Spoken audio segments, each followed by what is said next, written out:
As Forças Armadas não existem para governar, muito menos para atrapalhar os governos de plantão. Ao contrário, eles existem para servir ao país, à cidadania, à soberania popular, garantir a nação na sua expressão plena, que pertence a todos os cidadãos brasileiros. E, lamentavelmente, essas funções têm sido deturpadas.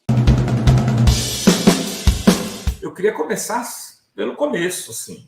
Erundina é das pessoas mais experientes na política brasileira hoje, né? E eu queria que ela falasse aqui para a nossa comunidade sobre como ela viu esse processo de golpe. Eu tenho chamado de golpe, Erundina. Foi um golpe derrotado, mas foi um golpe, né? Eles tinham um plano, né, inclusive de ocupação. Eles fizeram um decreto golpista para antes dessa ocupação. Eles tentaram explodir o aeroporto de Brasília, não deu certo. Eles fizeram o ensaio do golpe no dia 12 de dezembro. Eles ocuparam o Palácio, eles ocuparam a Suprema Corte, eles ocuparam o Congresso. Foram derrotados. E aí eu queria te ouvir se você concorda comigo, o que você acha, como você viu isso tudo e como você acha que a gente sai do outro lado do túnel depois de tudo isso que aconteceu. Olha, Rovai, o objetivo do ex-presidente não era, evidentemente, se reeleger mais uma vez presidente. O objetivo dele, desde o início, não só foi na fase, né, em que a sua condição de presidente estava sob ameaça no período eleitoral. Ele não tinha, né, esse projeto de se reeleger presidente. Ele tinha um projeto golpista, ele queria ser ditador do Brasil. E ele tramou essa intenção durante todo o seu governo, né, ferindo profundamente as instituições, a própria Constituição Federal, e isso se acirrou durante o período de campanha eleitoral e fez com que ele fortalecesse os golpistas. A sua base de guerra golpista foi uma das intenções dele e de seus interesses durante todo esse período. Então, as instituições foram vilipendiadas, a Constituição Federal foi completamente destroçada em seus fundamentos, por omissão, inclusive, do presidente da Câmara, de algumas outras instituições, mas, sobretudo, do presidente da Câmara. Mesmo anterior, o Rodrigo Maia, que tinha na sua gaveta mais de uma centena de pedidos de impeachment.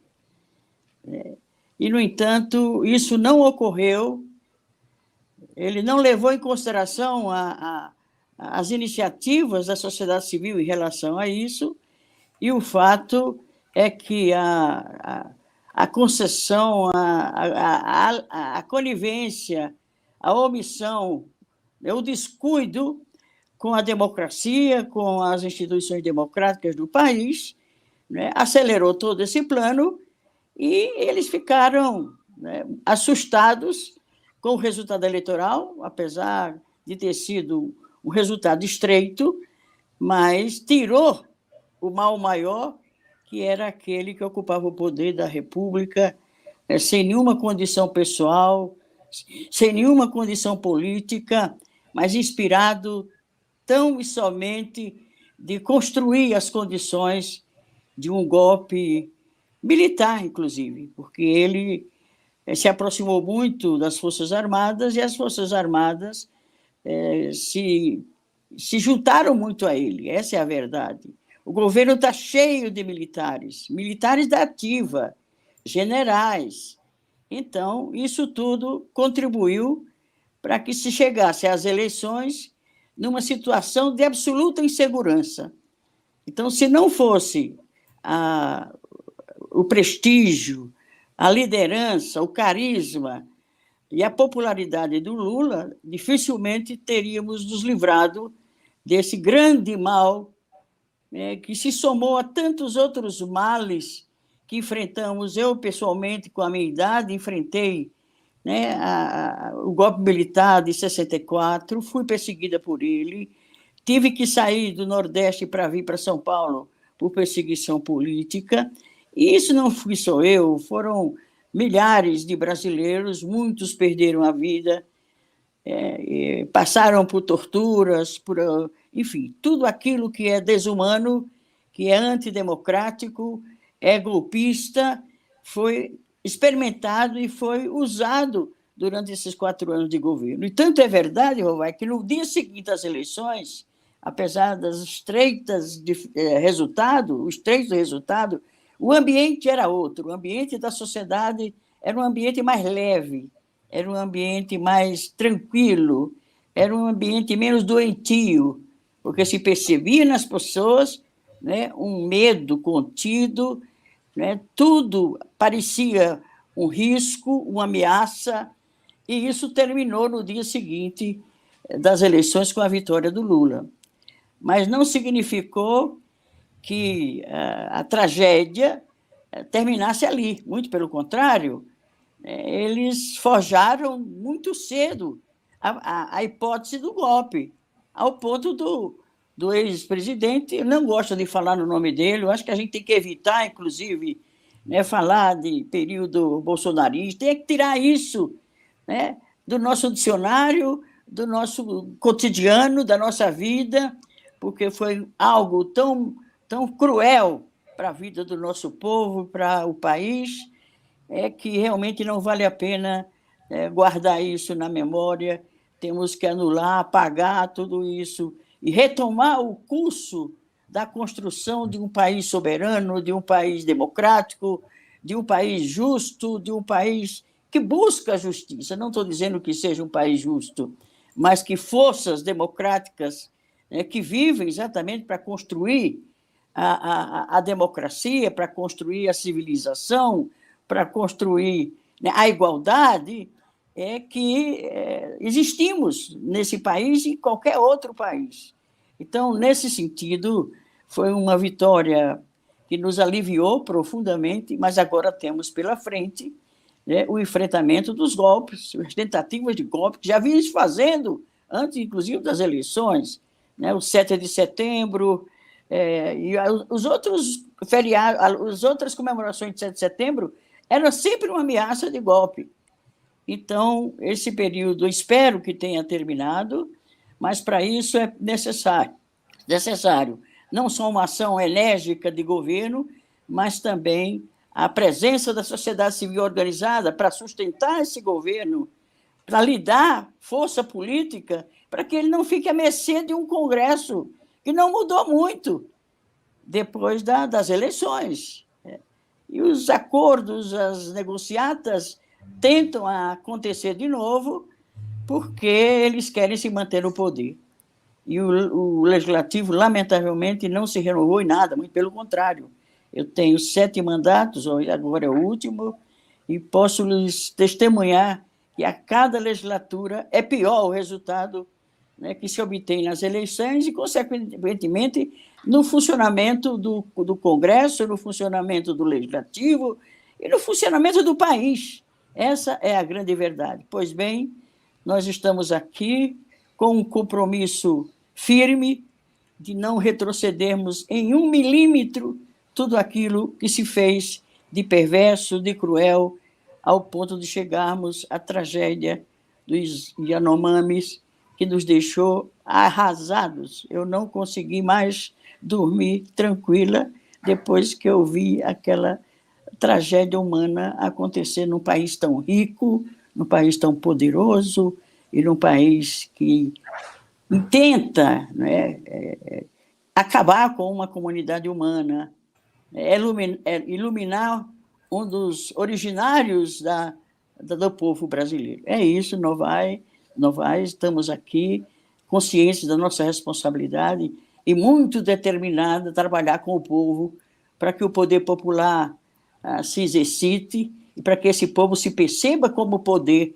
porque sem ele ficarmos apenas à mercê das instituições, mesmo as instituições resultado de um processo democrático, é limitado naquilo que a gente precisa mudar em nosso país. Muito bem. Dri. Erundina, a senhora falou sobre essa questão dos militares. Eu queria perguntar se não é preciso discutir uma reforma militar, porque a gente viu vários militares envolvidos, ou por omissão, ou, né, envolvidos nessa tentativa de golpe, nesse golpe. Como lidar com essa discussão agora, nesse momento?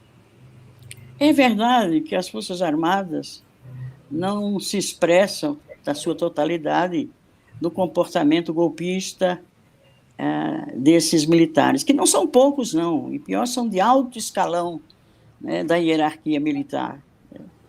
Mas, certamente, é o nível de politização do nosso povo que vai colocar para esse povo que é originário do poder.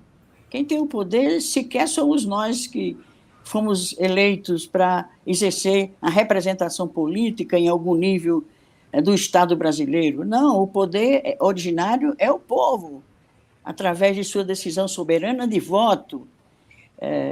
E também o exercício do poder deve se fazer em seu nome e junto com esse povo. Eu estou decidida, nesse último mandato, de me dedicar muito mais à organização de setores populares, a ajudar a eles tomarem consciência da sua força, do seu poder, né, da sua cidadania política e exercê-la de fato. Porque, apesar da Constituição, né, ter criado o mecanismo de democracia direta, democracia participativa, plebiscito, referendo, projeto de lei de iniciativa popular, não se exercitam esses poderes, esse poder em nosso país, porque não se regulamentam esses mecanismos, né? Não faz com que a sociedade, a cidadania, se aproprie desse poder de decisão, porque sem ele a democracia fica manca. Só a democracia representativa não é o exercício pleno da democracia. Uma democracia plena uma democracia plena à medida em que ela se exercita nas suas duas dimensões, que é a democracia direta, a democracia representativa e a democracia direta. E, lamentavelmente, no Brasil, isso não se exercita, mesmo nos marcos dessa democracia limitada que existe entre os países democráticos do mundo, inclusive, e particularmente no Brasil. Pelo menos nesses outros países, a cada eleição se consulta a sociedade, os eleitores, sobre questões importantes, questões estratégicas da vida daquela nação, daquele povo, daquele Estado, enfim. No Brasil, nem isso ocorre. Para se promover, por exemplo, para se executar o projeto, o mecanismo de projeto de lei de iniciativa popular, é tanta exigência, é tanta complicação, que não se exercita, né? É inviável. Temos apenas um mecanismo que é a Comissão de Legislação Participativa, que foi criada há algum tempo atrás, já há bastante anos, 25 anos já houve, mas é limitada por conta de não se exercitar de fato o poder, né? No caso, no âmbito do poder legislativo. Mas, lamentavelmente, a democracia direta, a democracia participativa, o exercício do poder popular real, nós não temos ainda.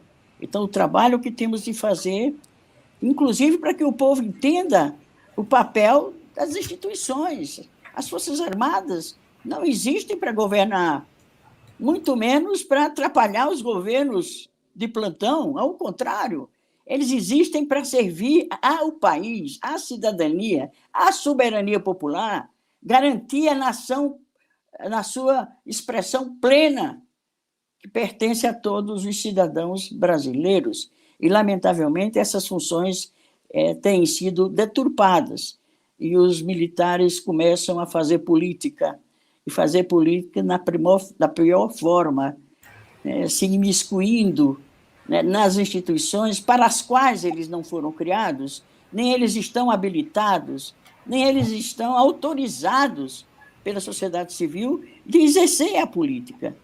Portanto, há muito a se fazer. não é apenas uma reforma estrutural daquele poder. E eles não vão ter vontade de nenhuma para fazer isso, a não ser a sociedade civil se empoderando daquilo que é prerrogativa do povo, para, inclusive, estabelecer os limites, os marcos constitucionais dessas instituições, inclusive das Forças Armadas. Está tudo muito distorcido, está tudo muito desarrumado. É preciso tomarmos nas mãos nossas, do povo, melhor orientado, melhor conscientizado, politizado, para que, de fato, existam as condições plenas para se exercitar plenamente a democracia em nosso país.